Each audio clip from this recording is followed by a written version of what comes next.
Halo, perkenalkan saya Irana Santoso dari kelompok D8. Di sini saya akan menjelaskan bagaimana kami bisa menemukan ide untuk berjualan mochiato.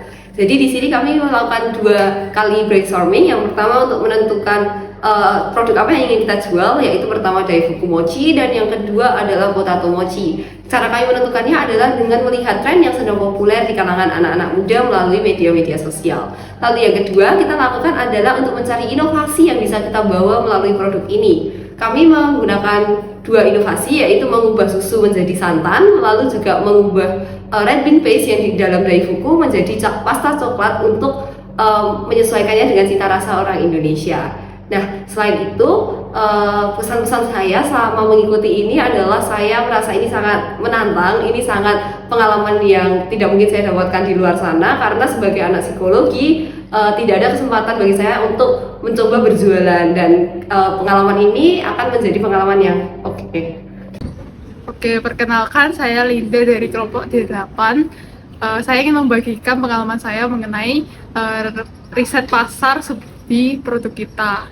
Pengalaman saya sendiri saat riset pasar, kan saya membagikan tester produk kita ke teman-teman perkuliahan. Nah, dari situ saya jadi tahu kalau ternyata sangat penting sekali untuk melakukan riset pasar sebelum menjual produk itu, sehingga kita tahu apa plus minus dari produk kita. Nah, kalau dari pengalaman saya di KWI ini selama 1 semester, saya merasa jadi tahu bagaimana rasanya menjadi wirausahaan yang benar-benar serius gitu, walaupun hanya dalam waktu yang singkat. Dapat pengalaman banyak sih di KWI semester ini. Terima kasih. Oke, halo, saya Raquel, saya dari kelompok D8.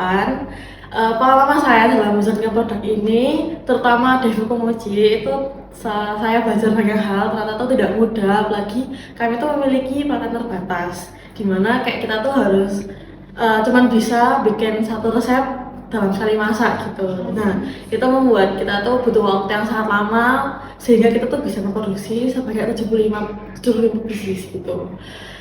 Di situ penting banget kita manajemen waktu, terus kolaborasi juga dengan temen yang lainnya, kayak bagi tugas, harus siapa yang bikin isian coklatnya, siapa yang bikin adonan mochinya, siapa yang harus menguleni adonannya tuh agar lembut.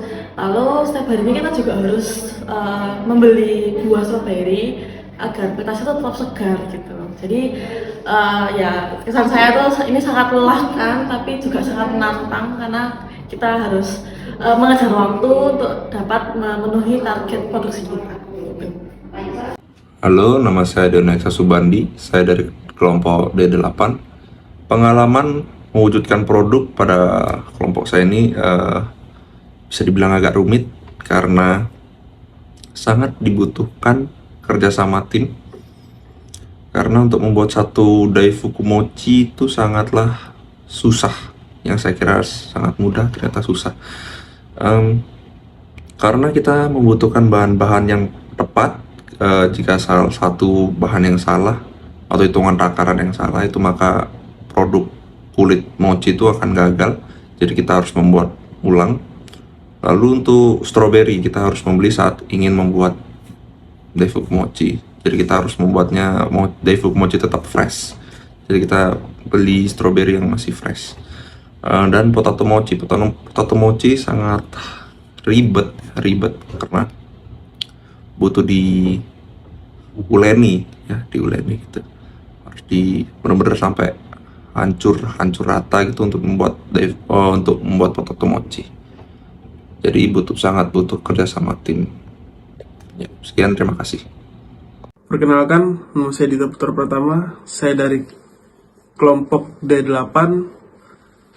Menurut saya, pembuatan Daifuku Mochi dengan Potato Mochi itu sangat melelahkan dan menguras tenaga, sehingga membutuhkan